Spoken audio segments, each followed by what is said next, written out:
the best academy. Hi everyone, welcome to Harish academy. ఈరోజు current అఫైర్స్లో భాగంగా each and every టాపిక్ని మనము డీటెయిల్గా డిస్కస్ చేసుకుందాం. ఇవాళ మన ఫస్ట్ టాపిక్, భారతదేశంలో మొట్టమొదటి పూర్తి మహిళా నిర్వహణ clean street food hub. India's first all women operated clean street food hub. ఇది మహిళల చేత పూర్తి స్థాయిలో మహిళలే నిర్వహిస్తూ ఉన్న ఒక ఫుడ్ హబ్. ఇక్కడ ఇమేజ్లో చూస్తే ఇక్కడ ఇద్దరు మహిళలు ఒక ఫుడ్ క్యాంటీన్ వద్ద నిలబడి ఉన్నారు. ఇది ఒక క్లీన్ స్ట్రీట్ ఫుడ్ హబ్. దీన్ని ముంబైలో పీయూష్ గోయల్ గారు, ministry of commerce and industry, పరిశ్రమలు వాణిజ్య వ్యవహారాల మంత్రిత్వ శాఖకి సంబంధించిన మంత్రి పీయూష్ గోయల్ గారు మహారాష్ట్రలోని ముంబైలో ప్రారంభించారు. సో ఇది ఫ్యాక్ట్ ఓరియంటెడ్, స్టాటిక్ ఓరియంటెడ్లో భారతదేశంలో మొట్టమొదటి పూర్తి మహిళా నిర్వహణ క్లీన్ స్ట్రీట్ ఫుడ్ హబ్. ఈ ఫుడ్ హబ్ ద్వారా వీళ్ళు పూర్తి స్థాయిలో మహిళలే ఫుడ్ ప్రిపేర్ చేసి హైజీనిక్గా, అంటే స్వచ్ఛమైన ఎటువంటి ఇబ్బంది లేకపోకుండా మంచి క్లీన్ ఫుడ్ని అందించడం జరుగుతుంది. ఇక్కడ దీని పేరు వచ్చేసి మౌలి. ఈ ఫుడ్ హబ్ పేరు Mouli, India's first all women operated clean street food hub. దీనికి సంబంధించి FSSAI సర్టిఫికేషన్ కూడా వచ్చింది. ఇండియాలో ఫుడ్కి సంబంధించి ఏదైనా సర్టిఫికేషన్ ఇవ్వాలి అంటే ఫుడ్ నాణ్యతకు సంబంధించి, క్వాలిటీ ఆఫ్ ఫుడ్కి సంబంధించి సర్టిఫికేషన్ FSSAI సర్టిఫికేషన్ ఇస్తుంది. ఇక మహారాష్ట్ర విషయానికి వస్తే ఈ మధ్యన వార్తల్లో ఎక్కువగా ఉంది. రీజన్స్ మీరు గత ఫ్యూ మంత్స్ నుంచి కరెంట్ అఫైర్స్ అబ్జర్వ్ చేస్తే, మహారాష్ట్ర భారతదేశంలో తొలిసారిగా ship building, ship repairing, ship recycling పాలసీని లాంచ్ చేసింది. ఈ నౌకా నిర్మాణ రంగాన్ని అభివృద్ధి చేయడం కోసము, ఆ షిప్లను బిల్డ్ చేయడం కోసము, నిర్మించడం కోసము ఇండియాలోనే మొట్టమొదటిసారిగా for the first time ship building, ship repair and ship recycling పాలసీని తీసుకొచ్చిన ఫస్ట్ స్టేట్ ఏది అంటే మహారాష్ట్ర. అలానే ఇటీవల మహాదేవి ఎలిఫెంట్ వివాదం గురించి కూడా తెలుసుకున్నాం. మహాదేవి లేదా మాధురి ఎలిఫెంట్ డిస్ప్యూట్, అది మహారాష్ట్రలోని కొల్హాపూర్లో ఉన్న ఒక జైన్ టెంపుల్ నుంచి గుజరాత్లోని జామ్నగర్లో ఉన్న రిలయన్స్ కంపెనీకి చెందిన వంతారా వన్యప్రాణుల సంరక్షణ కేంద్రం, వంతారా వైల్డ్ లైఫ్ రిహాబిలిటేషన్ సెంటర్కి పంపిస్తే అక్కడి నుంచి ఇది మాకు తీసుకురావాలి, ఇక్కడి నుంచి ఆ వంతారా నుంచి మా స్టేట్కి ఇచ్చేయండి అని చెప్పేసి, ఆ ఎలిఫెంట్ని మాకు ఇచ్చేయండి అని చెప్పేసి మహారాష్ట్ర చీఫ్ మినిస్టర్ దేవేంద్ర ఫడ్నావిస్ గారి గవర్నమెంటు సుప్రీంకోర్టులో కూడా కేసు వేసింది. ఇక త్వరలోనే ఆ వంతారా నుంచి ఆ మహాదేవి ఎలిఫెంట్ తిరిగి మహారాష్ట్రకి చేరుకోబోతా ఉంది. అలానే ఇటీవల ఆగస్టు 7ని MS స్వామినాథన్ గారి బర్త్ యానివర్సరీ జయంతి సందర్భంగా ఆగస్టు 7ని సస్టైనబుల్ అగ్రికల్చర్ డే, సుస్థిరమైన వ్యవసాయ దినోత్సవంగా మహారాష్ట్ర ప్రకటించింది. ఇక అలానే మహారాష్ట్ర అంటే మనకి గుర్తు రావాల్సింది మెయిన్గా షిప్ బిల్డింగు, వంతారా, ఈ సస్టైనబుల్ అగ్రికల్చర్ డేతో పాటు గణేష్ ఫెస్టివల్ని, ఇటీవల వినాయక చవితిని స్టేట్ ఫెస్టివల్గా, రాష్ట్ర పండుగగా ప్రకటించిన రాష్ట్రం ఏది అంటే మహారాష్ట్ర. ఎందుకంటే గణేష్ ఫెస్టివల్ ప్రారంభమైంది మహారాష్ట్రలోనే కాబట్టి బాలగంగాధర్ తిలక్ గారు ఇంట్రొడ్యూస్ చేశారు. ఇది మనకి ఫస్ట్ టాపిక్. నెక్స్ట్ వన్, భారతదేశంలో లెఫ్ట్ వింగ్ ఎక్స్ట్రీమిజం ఏ స్థాయిలో ఉంది, ఏ స్థాయిలో ఇది తగ్గింది అని చెప్పేసి సెంట్రల్ హోమ్ మినిస్ట్రీ ఒక నివేదిక విడుదల చేసింది, ఒక రిపోర్టు. ఇండియాలో లెఫ్ట్ వింగ్ ఎక్స్ట్రీమిజం, వామపక్ష తీవ్రవాదము చాలా తగ్గింది, గత 10 yearsలో చాలా తగ్గిందని చెప్పేసి హోంమంత్రిత్వ శాఖ రిపోర్ట్ రిలీజ్ చేసింది. ఈ రిపోర్ట్ ప్రకారము లాస్ట్ 10 yearsలో లెఫ్ట్ వింగ్ ఎక్స్ట్రీమిజం అనేది చాలా తగ్గిందట. అయితే మనకి ఫస్ట్ ఆఫ్ ఆల్ గుర్తు రావాల్సింది, లెఫ్ట్ వింగ్ ఎక్స్ట్రీమిజం అంటే మావోయిజం, వామపక్ష తీవ్రవాదం అంటారు. ఇది 1967లో వెస్ట్ బెంగాల్లో నక్సల్ బరీ ఉద్యమం రూపంలో పుట్టుకొని వచ్చింది. Naxalbari movement in West Bengal. Last 10 yearsలో ఈ లెఫ్ట్ వింగ్ ఎక్స్ట్రీమిజం చేత బాధపడతా ఉన్న జిల్లాలు 126 నుంచి 18 జిల్లాలకు తగ్గినట్టు హోంమంత్రి ప్రకటించారు. Left wing extremism affected districts అంటే ఈ వామపక్ష తీవ్రవాదం చేత ప్రభావితం అవుతా ఉన్న జిల్లాలు 126 నుంచి 18 డిస్ట్రిక్ట్స్కి పడిపోయాయి, తగ్గాయి. ఇక యూనియన్ హోమ్ మినిస్ట్రీ ఒక టార్గెట్ కూడా సెట్ చేసుకునింది. 31 March 2026 నాటికి 31 March 2026 నాటికి ఇండియాలో ఈ లెఫ్ట్ వింగ్ ఎక్స్ట్రీమిజంని కంప్లీట్గా మనము ఎలిమినేట్ చేయాలి, నిర్మూలించాలని చెప్పేసి టార్గెట్ పెట్టుకున్నాం. So please remember this target year. ఇక left wing extremism most affected districts కూడా ఉన్నాయి. ఇవి ప్రభావితమైన జిల్లాలు 126 నుంచి 18 తగ్గాయి. ఇక మోస్ట్ అఫెక్టెడ్ డిస్ట్రిక్ట్స్ కూడా ఉంటాయి, అంటే తీవ్రంగా ప్రభావితమైన జిల్లాలు. ఇవి 12 జిల్లాల నుంచి ఇప్పుడు 6 జిల్లాలకు తగ్గిపోయాయి. గుర్తుపెట్టుకోండి, జస్ట్ ప్రభావితమైన జిల్లాలు అయితే 126 నుంచి 18 తగ్గాయి. మోస్ట్ అఫెక్టెడ్ డిస్ట్రిక్ట్స్ అంటే తీవ్రంగా ప్రభావితమైన జిల్లాలు అయితే 12 నుంచి 6కు తగ్గిపోయాయి. ఇక మనం ఎగ్జామ్ పాయింట్ ఆఫ్ వ్యూలో తప్పకుండా ఆ 6 జిల్లాలు ఏమున్నాయో ఇప్పుడు తెలుసుకోవాలి. మోస్ట్ అఫెక్టెడ్ LWE డిస్ట్రిక్ట్స్ 6 ఉన్నాయి. ఆ 6 4 ఛత్తీస్గఢ్లో ఉన్నాయి, 1 జార్ఖండ్, 1 మహారాష్ట్ర, మరొకటి జార్ఖండ్, 4 ఛత్తీస్గఢ్. ఆ ఛత్తీస్గఢ్లో 4 జిల్లాలు Bijapur, Kanker district, Narayanpur district, Sukma district. ఇక జార్ఖండ్లో వెస్ట్ సింగ్భూమ్ డిస్టిక్, మహారాష్ట్రలోని గడ్చిరోలి డిస్టిక్. ఈ 6 కూడా ప్రస్తుతం ఈ లెఫ్ట్ వింగ్ ఎక్స్ట్రీమిజం చేత తీవ్రంగా ప్రభావితం అవుతా ఉన్న జిల్లాలు. ఇక ఈ లెఫ్ట్ వింగ్ ఎక్స్ట్రీమిజంని కంట్రోల్ చేయడం కోసము ministry of home affairs, home మంత్రిత్వ శాఖ ఒక స్కీమ్ను కూడా లాంచ్ చేసింది. Security related expenditure scheme. అంటే ఆ జిల్లాలలో, ఆ ప్రాంతాలలో ఈ సెక్యూరిటీని రీస్టోర్ చేయడం కోసం, సెక్యూరిటీని ఇంప్రూవ్ చేయడం కోసము అక్కడ అభివృద్ధి పనులు చేపడతారనమాట. ఈ SRE స్కీమ్లో భాగంగా గత 10 ఏళ్లలో 3364.32 కోట్లు కేంద్ర ప్రభుత్వము ఈ ప్రాంతాలకు ఇచ్చింది. 3364.32 crore అందించడం జరిగింది. ఇక ఇటీవలే తెలంగాణ ఛత్తీస్గఢ్ బార్డర్లో కూడా మన ఆర్మ్డ్ ఫోర్సెస్, ముఖ్యంగా మన సెక్యూరిటీ ఫోర్సెస్ ఆపరేషన్ కగార్, దాన్నే ఆపరేషన్ బ్లాక్ ఫారెస్ట్ అంటారు, ఆపరేషన్ కగార్ని లాంచ్ చేశాయి. ఇక కర్రెగుట్టల ప్రాంతము, ఇది తెలంగాణకి ఛత్తీస్గఢ్కి బార్డర్లో ఉంటుంది, అందుకే బ్లాక్ ఫారెస్ట్ ఆపరేషన్ అంటారు. ఇది మావోయిజం, ముఖ్యంగా లెఫ్ట్ వింగ్ ఎక్స్ట్రీమిజంకి సంబంధించిన ఇన్ఫర్మేషన్. నెక్స్ట్ వన్, ఎన్డీఏ కూటమి ఉపరాష్ట్రపతి అభ్యర్థిగా మహారాష్ట్ర గవర్నర్ సిపి రాధాకృష్ణన్ గారిని ప్రకటించింది అధికార ఎన్డీఏ కూటమి.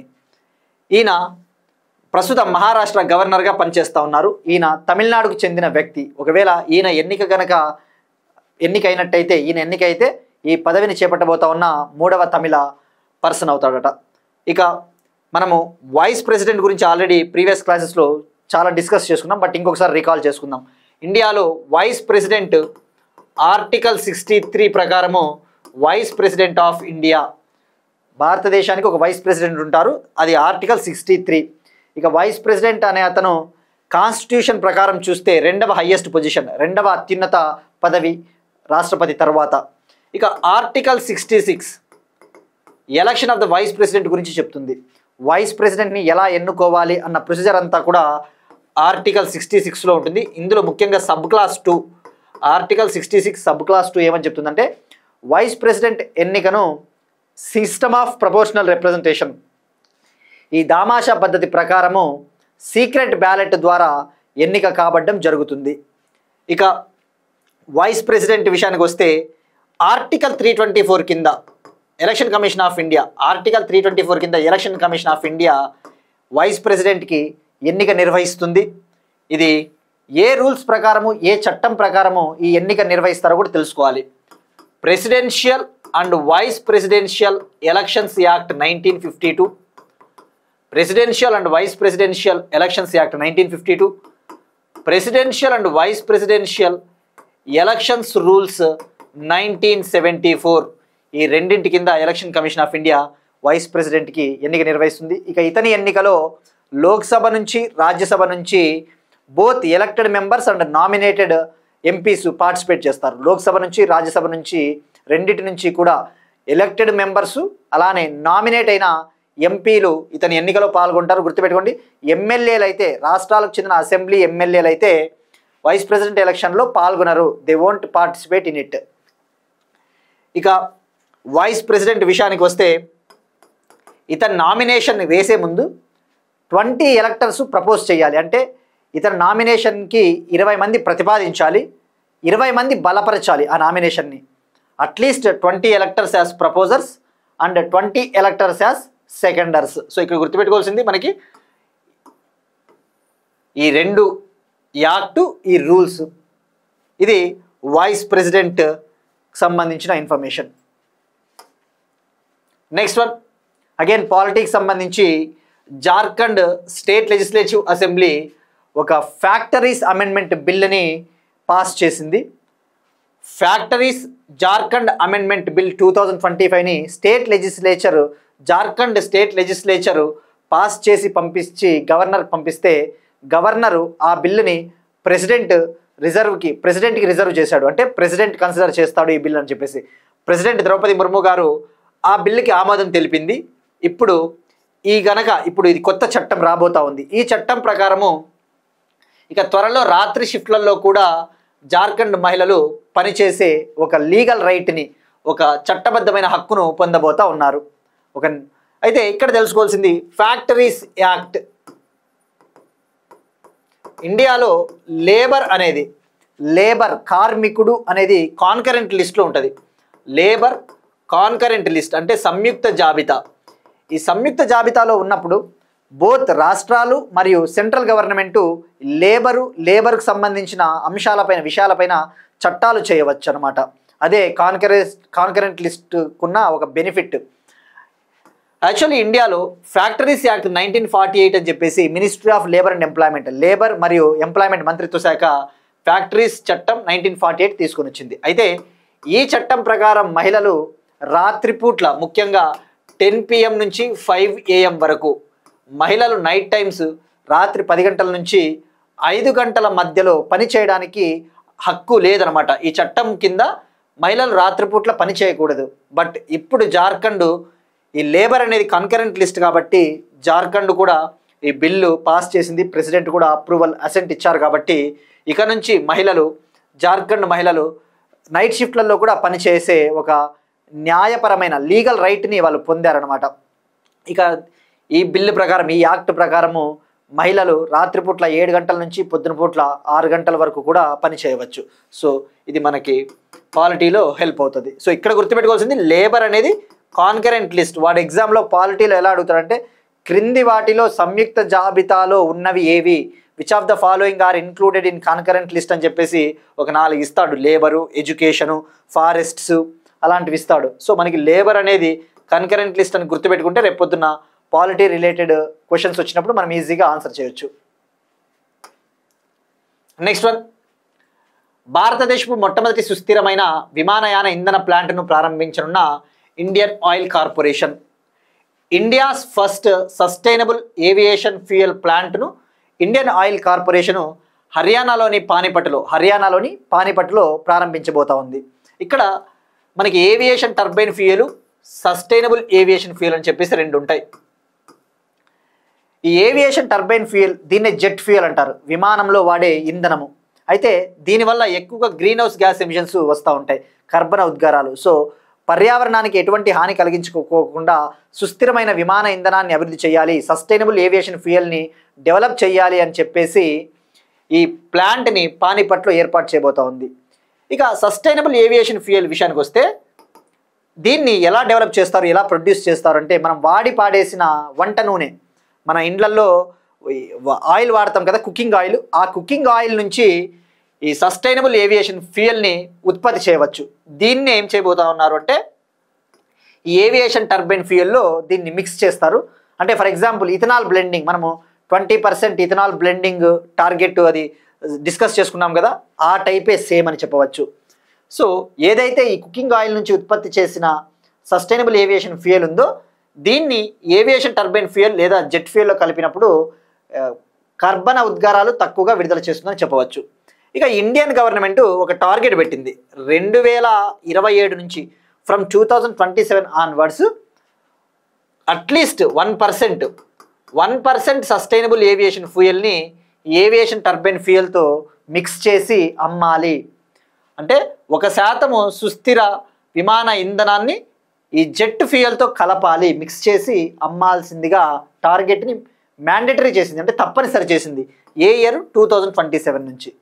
ఇక అవైలబిలిటీని బట్టి, ఈ వంట నూనె అవైలబిలిటీ లభ్యతను బట్టి up to 50% can be blended with aviation turbine fuel. ఈ వంట నూనె లభ్యతను ఆధారంగా, లభ్యత కనుక ఎక్కువగా ఉంటే, ఇది అవైలబిలిటీ ఎక్కువగా ఉంటే 50% సస్టైనబుల్ ఏవియేషన్ ఫ్యూయల్ని ఏవియేషన్ టర్బైన్ ఫ్యూయల్తో బ్లెండ్ చేయవచ్చు. సో ఇది మనకి ఇక్కడ గుర్తుపెట్టుకోవాల్సింది. పానిపట్లో దీన్ని ఐఓసి లాంచ్ చేయబోతా ఉంది. Indian oil corporation limited, public sector undertaking, ప్రభుత్వ రంగ సంస్థ ఇది. ఇక పానిపట్ అంటేనే గుర్తు రావాల్సిందేది 2015లో బేటీ బచావో బేటీ పడావో స్కీమ్ని పానిపట్లోనే లాంచ్ చేశారు. గుర్తుపెట్టుకోండి, ఇంపార్టెంట్ స్కీమ్స్ ఎప్పుడైనా కానీ మనకి అవి ఎక్కడ లాంచ్ చేశారో కూడా ఐడియా ఉండాలి. ఇండియాలో ఈ చైల్డ్ సెక్స్ రేషియోని ఇంప్రూవ్ చేయడం కోసము, ఈ ముఖ్యంగా తగ్గిపోతా ఉన్నారు కదా బాలికలు, ఆ బాలికలకు ప్రోత్సాహకాలు ఇచ్చేందుకు బేటీ బచావో బేటీ పడావో స్కీమ్ని పానిపట్లో ప్రారంభించింది government of India. Next one, environment and బయోడైవర్సిటీకి సంబంధించి అస్సాంలోని national park Dibru Saikhowa national park, అస్సాంలోని దిబ్రూ సైకోవా నేషనల్ పార్కు ఒక థ్రెట్ని ఫేస్ చేస్తూ ఉంది, ఒక ముప్పుని ఫేస్ చేస్తూ ఉంది. ఇక్కడ అబ్జర్వ్ చేస్తే ఇదంతా కూడా గ్రాస్ ల్యాండ్ మాదిరి ఉంది. ఇది ఒక నేషనల్ పార్కు, ఇక్కడంతా కూడా గ్రాస్ ల్యాండ్స్, గడ్డి భూములు ఉన్నాయి. ఇది ఒక ఐలాండ్ టైప్ నేషనల్ పార్క్ అనమాట. అంటే ఒక చిన్న ద్వీపం లాగా ఉంటుంది ఈ నేషనల్ పార్కు. ఈ దిబ్రూ సైకోవా నేషనల్ పార్క్కి ఒక సిగ్నిఫికెన్స్, ఒక ప్రాముఖ్యత ఉంది. అదేంటంటే ఇండియాలో ఫెరల్ హార్సెస్ ఉండే ఏకైక ప్రాంతము ఈ దిబ్రూ సైకోవా. ఫెరల్ హార్సెస్ అంటే అడవి గుర్రాలు అని చెప్పవచ్చు. అంటే వైల్డ్ హార్సెస్ కాదు కానీ, but A kind of wild horse, అడవి గుర్రాల లాంటివి, వీటినే ఫెరల్ హార్సెస్ అంటారు. ఫెరల్ హార్సెస్, ఆ ఇండియాలో ఈ ఫెరల్ హార్సెస్, ఈ అడవి గుర్రాలు ఉండే ఏకైక ప్రాంతము Dibru Saikhowa. The only habitat of feral horses in India is Dibru Saikhowa. ఇక ఆస్ట్రేలియాలో అత్యధికంగా ఫెరల్ హార్సెస్ ఉంటాయి. ప్రపంచంలో అత్యధికంగా ఫెరల్ హార్సెస్ ఉన్న కంట్రీ ఆస్ట్రేలియా. మరి ఏం థ్రెట్ ఫేస్ చేస్తూ ఉంది అంటే, మీరు ఇక్కడ అబ్జర్వ్ చేస్తే ఈ Dibru Saikhowa national park Brahmaputra river ప్రవహించే ఏరియాలో ఉంటుంది. ఇది బ్రహ్మపుత్ర రివర్ ఫ్లో అవుతూ ఉన్నప్పుడు ఏమవుతుందంటే, వరదలు అటువంటి వచ్చినప్పుడు జనరల్గా బయట ప్రాంతాల నుంచి కొన్ని ఇన్వేసివ్ ప్లాంట్ స్పీసీస్ ఈ నేషనల్ పార్క్లోకి ఎంటర్ అవుతూ ఉన్నాయట. అంటే ఇన్వేసివ్ అంటే బయట ఎక్కడి నుంచో వచ్చే మొక్కలు కొట్టుకొని వచ్చినప్పుడు అవి ఇక్కడికి వచ్చి ఇక్కడ పెరిగినప్పుడు ఏమవుతుందంటే అక్కడ లోకల్గా ఉన్న ఎకోసిస్టమ్, లోకల్గా ఉన్న జీవులకి దెబ్బ అనమాట. సో ఆల్రెడీ ఆ దిబ్రూ సైకోవా నేషనల్ పార్క్లో ఈ ఫెరల్ హార్సెస్ అనేవి కొద్దిగా తగ్గిపోతూ ఉన్నాయి. దానికి ప్రధాన కారణము హ్యాబిటాట్ లాస్, వాటి ఆవాసం తగ్గిపోతూ ఉంది. అలానే వాటిని ఇల్లీగల్గా స్మగ్ల్ చేస్తూ ఉన్నారట, వాటిని డిమాండ్ ఉంది కాబట్టి వాటికి. సో ఇక్కడ మనం గుర్తుపెట్టుకోవాల్సింది ఫెరల్ హార్సెస్ ఎక్కడ కనబడతాయి ఇండియాలో ఏకైక ప్రాంతం అంటే దిబ్రూ సైకోవా.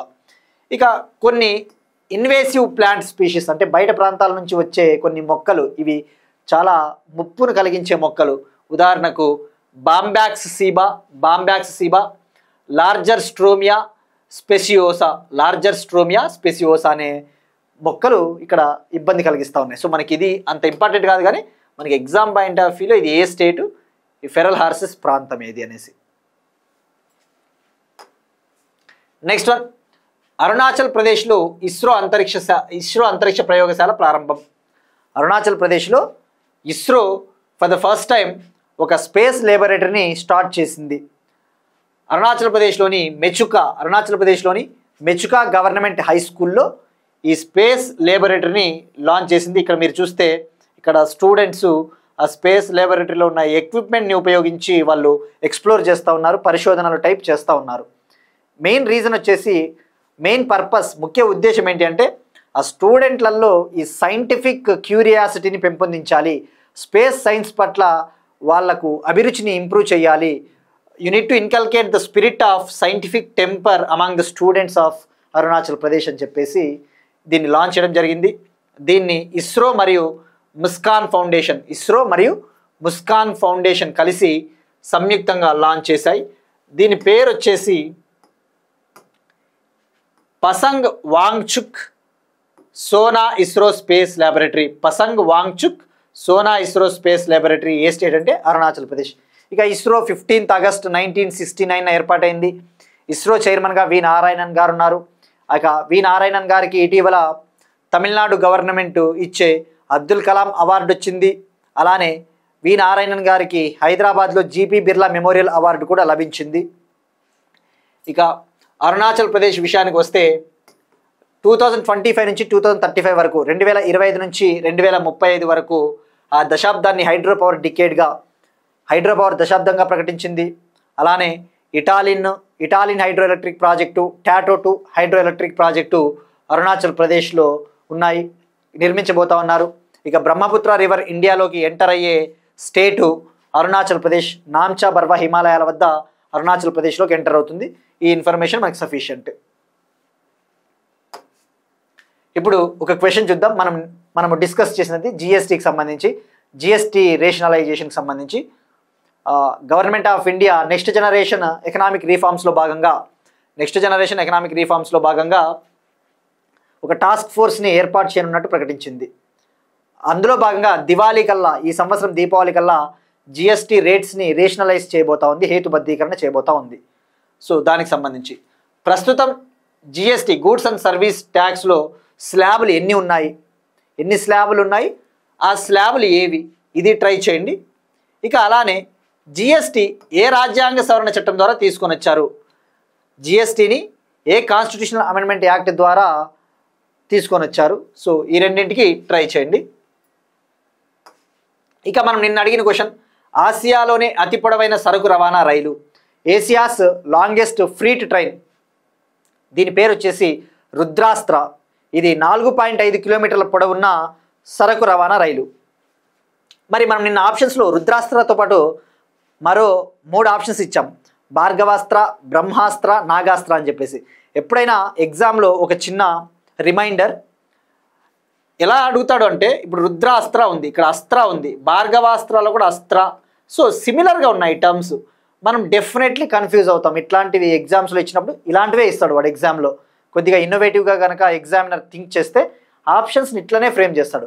కానీ మనకి ఇక్కడ క్వశ్చన్ ఒకటే అయి ఉండవచ్చు, కానీ మనకి ఇక్కడ మరో 3 కరెంట్ అఫైర్లు కవర్ కాబోతూ ఉన్నాయి. మనం నిన్న ఇచ్చిన క్వశ్చన్ ఒక్కటే కావచ్చు, కానీ ఇంకొక 3 కరెంట్ అఫైర్లు కూడా ఇప్పుడు కవర్ అవుతాయి. నిన్ననే చెప్పినాం మనము ఆ 3ంటికి కూడా ఒక ప్రాముఖ్యత ఉందని చెప్పేసి. భార్గవాస్త్ర, మరి భార్గవాస్త్ర వచ్చేసి భారతదేశపు మొట్టమొదటి స్వదేశీ మైక్రో మిస్సైల్ సిస్టమ్. ఇటీవల ఇవన్నీ జస్ట్ లాస్ట్ 3-4 మంత్స్లో న్యూస్లో ఉన్న కరెంట్ అఫైర్స్ ఇవి. Bhargavastra India's first indigenous micro missile system, భారతదేశపు మొట్టమొదటి స్వదేశీ మైక్రో మిస్సైల్ సిస్టమ్. అంటే ఇది ఏం చేస్తుందంటే ఈ భార్గవాస్త్ర మిసైల్ సిస్టమ్ని ఉపయోగించి శత్రు దేశాలకు చెందిన స్వామ్ డ్రోన్స్ని నాశనం చేయవచ్చు, డిస్ట్రాయ్ చేయవచ్చు. సో ఇది గుర్తుపెట్టుకోండి. ఇక నాగాస్త్ర విషయానికి వస్తే ఇది భారతదేశపు మొట్టమొదటి suicide drone, India's first indigenous suicide drone, ఆత్మాహుతి డ్రోన్ అనమాట. దీన్ని కనుక ప్రయోగిస్తే ఇది శత్రువుల్ని నాశనం చేసి వస్తుంది. ఇక నాగాస్త్రాన్ని డెవలప్ చేసింది నాగపూర్కు చెందిన ఎకనామిక్స్ ఎక్స్ప్లోజివ్ లిమిటెడ్. గుర్తుపెట్టుకోండి, ఎన్ ఫర్ ఎన్. నాగాస్త్రాన్ని ఎవరు డెవలప్ చేశారు అంటే నాగపూర్కు చెందిన economics explosive limited, N for N. ఇట్లా షార్ట్ కట్ గుర్తుపెట్టుకుంటే మనకి ఈజీగా మైండ్లో గుర్తుండిపోతుంది. ఇక బ్రహ్మాస్త్ర అనేది కూడా మనం ఇంకొక ఆప్షన్ ఇచ్చాం. బ్రహ్మాస్త్ర వచ్చేసి ఇది హైపర్సోనిక్ గ్లైడ్ మిస్సైల్. బ్రహ్మాస్త్ర హైపర్సోనిక్ గ్లైడ్ మిస్సైల్. హైపర్సోనిక్ అంటే హైపర్సోనిక్ వేగంతో దూసుకుపోతాయి. హైపర్సోనిక్ వేగం అంటే ఏంటి? చాలా అత్యంత వేగము, అంటే సుమారుగా మ్యాక్ 10 వేగంతో దూసుకొని పోతాయి. జనరల్గా స్పీడ్ ఆఫ్ ద సౌండ్, ఈ సౌండ్ ధ్వని వేగం ఎంత ఉంటుందంటే 1 మ్యాక్. ధ్వని వేగాన్ని మ్యాక్లలో కొలుస్తారు. ఆ speed of the sound 1 mach అనమాట. ఇక మ్యాక్ 10 అంటే ఈ స్పీడ్ ఆఫ్ ద సౌండ్కి 10 టైమ్స్ ఎక్కువ. ఇదే బ్రహ్మాస్త్ర. ఇది హైపర్సోనిక్ గ్లైడ్ మిసైల్, హైపర్సోనిక్ వేగంతో దూసుకొని పోతుంది. ఇది లాంగ్ రేంజ్ యాంటీషిప్ మిసైల్. గుర్తుపెట్టుకోండి, లాంగ్ రేంజ్ యాంటీషిప్ మిసైల్ అంటే దీర్ఘ శ్రేణి కలిగిన యాంటీషిప్ మిసైల్. ఈ బ్రహ్మాస్త్రాన్ని అభివృద్ధి చేసింది, డెవలప్ చేసింది డిఆర్డిఓ డెవలప్ చేసింది అన్న విషయం గుర్తుపెట్టుకోండి. నెక్స్ట్ వన్, స్పేస్ టెక్నాలజీకి సంబంధించి, సైన్స్ అండ్ టెక్నాలజీకి సంబంధించిన current affair. Venera D mission. Venera D mission ఇది వీనస్ గ్రహాన్ని పరిశోధించడం కోసం, శుక్రగ్రహం, వీనస్నే శుక్రగ్రహం అంటారు తెలుగులో, ఆ శుక్రగ్రహాన్ని ఎక్స్ప్లోర్ చేయడం కోసము, రీసెర్చ్ చేయడం కోసము రష్యా 2036 కల్లా, 2036 కల్లా వెనిరా డి అనే ఒక మిషన్ని లాంచ్ చేయబోతా ఉందట. దీని ద్వారా ఆ వీనస్ గ్రహాన్ని పరిశోధించబోతా ఉన్నారు. ఇదొక ఇంటర్ ప్లానెటరీ మిషన్ అని చెప్పవచ్చు. Interplanetary mission. దీనికి సంబంధించిన ప్రిలిమినరీ డిజైన్ 2026లో ప్రారంభం కాబోతా ఉంది. 2026లో దీనికి సంబంధించిన డిజైన్ ప్రాసెస్ అంతా చేపట్టబోతా ఉన్నారు. 2034 నుంచి 2036 మధ్యలో ఈ మిషన్ కంప్లీట్ అవుతుందట. సో ఇక్కడ గుర్తుపెట్టుకోవాల్సింది వెనిరా డి మిషన్ ఏ కంట్రీ అంటే రష్యా. ఇక ఇండియా కూడా ఈ వీనస్ గ్రహాన్ని పరిశోధించడం కోసం, to explore the Venus surface, Venus surface, Venus atmosphere, ఆ వీనస్ గ్రహం పైన ఉన్న వాతావరణాన్ని పరిశోధించడం కోసము 2028 మార్చిలో, 2028 మార్చిలో వీనస్ ఆర్బిటర్ మిషన్ని లాంచ్ చేయబోతా ఉంది. దీన్నే శుక్రయాన్ మిషన్ అంటారు. మిషన్ శుక్రయాన్లో భాగంగా వీనస్ ఆర్బిటర్ మిషన్ని లాంచ్ చేయబోతా ఉన్నాము. దీనికోసము 1236 కోట్ల బడ్జెట్ కేటాయించారు. 1236 crore బడ్జెట్ కేటాయించారు. దీన్ని లాంచ్ వెహికల్ మార్క్ 3, ఇంతకుముందు దీని పేరు GSLV Mark 3 ఉండేది. ఇందులో 3 స్టేజ్లు ఉంటాయి, గుర్తుపెట్టుకోండి. LVM, చిన్న ట్రిక్ టు రిమెంబర్, LVMలో మూడు లెటర్స్ ఉన్నాయి కాబట్టి LVM అంటే 3 స్టేజ్ అని గుర్తుపెట్టుకోండి. PSLV అయితే 4 స్టేజ్, అక్కడ 4 నెంబర్లు ఉన్నాయి కాబట్టి 4 స్టేజ్, అట్లా ట్రిక్ గుర్తుపెట్టుకోండి, ఈజీగా మైండ్లో గుర్తుండిపోతుంది. ఇక 1236 కోట్లతో దీన్ని లాంచ్ చేయబోతా ఉన్నారు. ఈ వీనస్ ఆర్బిటర్ మిషన్లో భాగంగా మొత్తం 19 పేలోడ్లని ఇది మోసుకొని పోబోతా ఉంది. 19 పేలోడ్స్. ఇందులో భారతదేశానికి చెందినవి 16 పేలోడ్లు, అలానే వేరే దేశ సహకారంతో ఇండియా 2 పేలోడ్లను లాంచ్ చేస్తూ ఉంది. ఇండియా ఇంటర్నేషనల్ కొలాబరేషన్లో భాగంగా 2 పేలోడ్లు, ఒకటి ఇంటర్నేషనల్ పేలోడ్, ఒకటి అంతర్జాతీయ పేలోడ్. సో గుర్తుపెట్టుకోవాల్సింది 19 పేలోడ్లు ఈ వీనస్ ఆర్బిటర్ మిషన్లో భాగంగా మనం లాంచ్ చేయబోతా ఉన్నాము. సో ఈ పాయింట్లు మనకి సరిపోతాయి.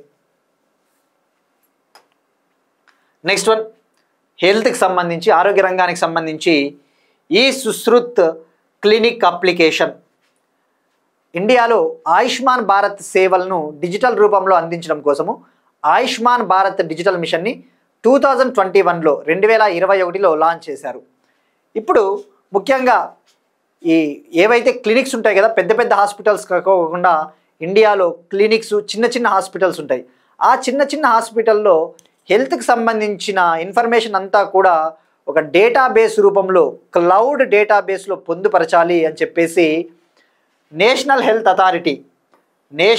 అథారిటీ మరియు C-DAC, centre for development of advanced computing, ఇది పూణేలో ఉంటుంది. సూపర్ కంప్యూటర్లను నిర్మించే బాధ్యత ఈ సీడాకే తీసుకుంటుంది. The responsibility of construction of super computers lies with the C-DAC Pune. ఇప్పుడు నేషనల్ హెల్త్ అథారిటీ సీడాక్తో ఒక MOUని కుదుర్చుకునింది. ఈ ఒప్పందంలో భాగంగా ముఖ్యంగా చిన్న క్లినిక్స్, చిన్న హాస్పిటల్స్లో హెల్త్ ఇన్ఫర్మేషన్ అంతా కూడా ఒక క్లౌడ్ బేస్డ్ డిజిటల్ డేటాబేస్లో అందించడం కోసం, పొందుపరచడం కోసం ఈ సుశ్రుత్ క్లినిక్ అప్లికేషన్ని లాంచ్ చేశారు. ఇదే hospital management based information system ప్రాజెక్ట్లో భాగంగా దీన్ని లాంచ్ చేశారు. ఇది ఒక డేటాబేస్ అన్న విషయం గుర్తుపెట్టుకోండి. నెక్స్ట్ వన్, ప్రపంచంలోనే మొట్టమొదటి గర్భధారణ రోబోట్. చైనా ఈ రోబోట్స్కి సంబంధించి చాలా ఇంపార్టెంట్ ఆవిష్కరణలు చేస్తూ ఉంది. Different latest innovations. ఇటీవలనే వరల్డ్ రోబోట్స్ కాన్ఫరెన్స్, ప్రపంచ రోబోల సమావేశము బీజింగ్, చైనాలో జరిగింది. అలానే ప్రపంచంలోనే మొట్టమొదటి robot games, world's first humanoid robot games బీజింగ్లో ప్రారంభమయ్యాయి. ఇక అలానే ప్రపంచంలోనే మొట్టమొదటి రోబోమాల్, వరల్డ్స్ ఫస్ట్ రోబోమాల్ని చైనాలోని బీజింగ్లో ప్రారంభించారు. దాని పేరే 4S స్టోర్. ఈ 4S స్టోర్ అంటే ఏంటి? ప్రపంచంలోనే మొట్టమొదటి రోబోమాల్ చైనా. మరి ఇప్పుడు అలానే ఇంకొక కొత్త అభివృద్ధిని చేపట్టబోతా ఉంది. ప్రపంచంలోనే మొట్టమొదటి గర్భధారణ రోబోట్, వరల్డ్స్ ఫస్ట్ జెస్టేషన్ రోబోట్ని డెవలప్ చేస్తూ ఉన్నారు చైనా వాళ్ళు. 2026 కల్లా ఒక ప్రోటోటైప్ని డెవలప్ చేయబోతా ఉన్నారట. ఇక్కడ గర్భధారణ రోబోట్ అంటే జనరల్గా ఎవరైతే ఇన్ఫర్టైల్ కపులు ఉంటారో, ఎవరికైతే పిల్లలు కనే అదృష్టం ఉండదో అటువంటి వాళ్ళకి ఒక చక్కటి అవకాశం అని చెప్పవచ్చు. బయోటెక్నాలజీని ఉపయోగించి ఒక ఆర్టిఫిషియల్ ఎన్విరాన్మెంట్ని ఒక రోబోట్, హ్యూమనాయిడ్ రోబోట్లో క్రియేట్ చేస్తారు.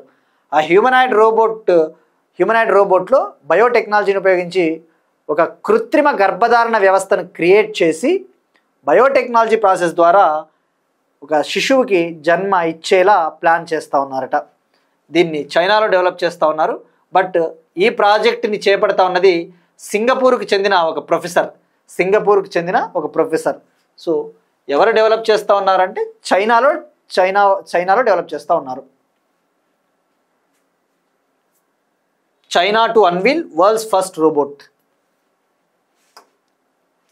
నెక్స్ట్ స్పోర్ట్స్కి సంబంధించి 12th men's Asia cup hockey, 12వ పురుషుల ఆసియా కప్ హాకీ టోర్నమెంటు ఇది ఈ సంవత్సరం ఆగస్టు 29న, ఈ నెల ఆగస్టు 29న బీహార్లోని రాజ్గిర్లో జరగబోతా ఉంది. దీనికి సంబంధించి మస్కట్ని బీహార్ చీఫ్ మినిస్టర్ నితీష్ కుమార్ గారు ఆవిష్కరించారు. ఆ మస్కట్ పేరు వచ్చేసి చాంద్. Muscat name Chand. మీరు ఇక్కడ అబ్జర్వ్ చేస్తే ఆ మస్కట్ ఒక పులి మాదిరి ఉంటుంది. ఇక్కడ చేతిలో హాకీ స్టిక్ని పట్టుకొని ఉంది, కానీ ఇది మాత్రము పులి తల ఉంది. అంటే మన నేషనల్ అనిమల్, జాతీయ జంతువు పులి ఆధారంగా ఇన్స్పిరేషన్గా రూపొందించిన మస్కట్ పేరు గుర్తుపెట్టుకోండి, చాంద్. ఇక ఆగస్టు 29న ఈ టోర్నమెంట్ జరగబోతా ఉంది. ఆగస్టు 29 అంటే నేషనల్ స్పోర్ట్స్ డే, జాతీయ క్రీడా దినోత్సవం. August 29 Indian hockey player major Dhyan Chand గారి birthday. Indian hockey player Dhyan Chand గారి జయంతి అనమాట. అందుకు సెలబ్రేట్ చేసుకుంటాం ఆగస్ట్ 29. ఇక తొలిసారిగా బీహార్లో నిర్వహించబోతా ఉన్నారు 12వ పురుషుల ఆసియా కప్ హాకీ టోర్నమెంటు. ఇందులో మొత్తము India, China, Japan, Chinese Taipei, Malaysia, South Korea, Oman, Bangladesh teams పాల్గొంటా ఉన్నాయి ఈ టోర్నమెంట్లో. Next one, Malaysia international badminton challenge tourney. Malaysia international badminton challenge టోర్నీని దేవికా సిహాగ్ ఈమె గెలుచుకునింది. దేవికా సిహాగ్కి తొలి మెడల్. ఈమె ఇండియాకు చెందిన ప్లేయరు, 20 ఏళ్ల అమ్మాయి దేవికా సిహాగ్. ఈమెకి first international title. Next one, ప్రపంచంలోనే most valuable football club brand. ప్రపంచంలోనే అత్యంత విలువైన ఫుట్బాల్ క్లబ్ బ్రాండ్గా వరుసగా నాలుగవ సారి రియల్ మాడ్రిడ్ ఫుట్బాల్ క్లబ్ నిలిచింది. ఈ రియల్ మాడ్రిడ్ ఫుట్బాల్ క్లబ్ స్పెయిన్కు చెందిన ఫుట్బాల్ క్లబ్.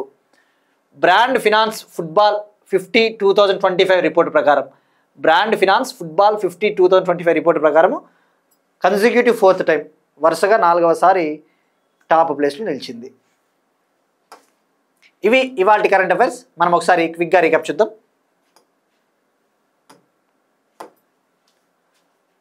మౌలి భారతదేశంలో మొట్టమొదటి పూర్తి మహిళా నిర్వహణ clean street food hub. Left wing extremism affected districts 126 నుంచి 18 జిల్లాలకు తగ్గాయి. అదే తీవ్రంగా ప్రభావితమైన లెఫ్ట్ వింగ్ ఎక్స్ట్రీమిజం జిల్లాలు అయితే 12 నుంచి 6కు తగ్గాయి. ఎన్డీఏ కూటమి ఉపరాష్ట్రపతి అభ్యర్థిగా సిపి రాధాకృష్ణన్ గారు. సవరించిన ఫ్యాక్టరీల చట్టం, జార్ఖండ్ త్వరలో రాత్రి షిఫ్ట్లలో పనిచేసే చట్టబద్ధమైన హక్కును పొందనున్న జార్ఖండ్ మహిళలు. భారతదేశం మొట్టమొదటి సుస్థిరమైన విమానయాన ఇంధన ప్లాంట్ను ప్రారంభించనున్న ఇండియన్ ఆయిల్ కార్పొరేషన్ పానీపట్లో ప్రారంభించనున్నారు. Dibru Saikhowa national park, Assam. ఇది భారతదేశంలో ఫెరల్ హార్సెస్, అడవి గుర్రాలు ఉండే ఏకైక ప్రాంతం. అరుణాచల్ ప్రదేశ్లో ఇస్రో అంతరిక్ష ప్రయోగశాల ప్రారంభం. వెనిరా డి మిషన్ని లాంచ్ చేయనున్న రష్యా వీనస్ గ్రహాన్ని పరిశోధించడం కోసం. ఈ సుశ్రుత్ క్లినిక్ అప్లికేషన్ను లాంచ్ చేసిన national health authority C-DAC Pune. ప్రపంచంలోనే మొట్టమొదటి గర్భధారణ రోబోట్ను అభివృద్ధి చేస్తూ ఉన్న చైనా. 12వ పురుషుల ఆసియా కప్ హాకీ బీహార్లో జరగనుంది.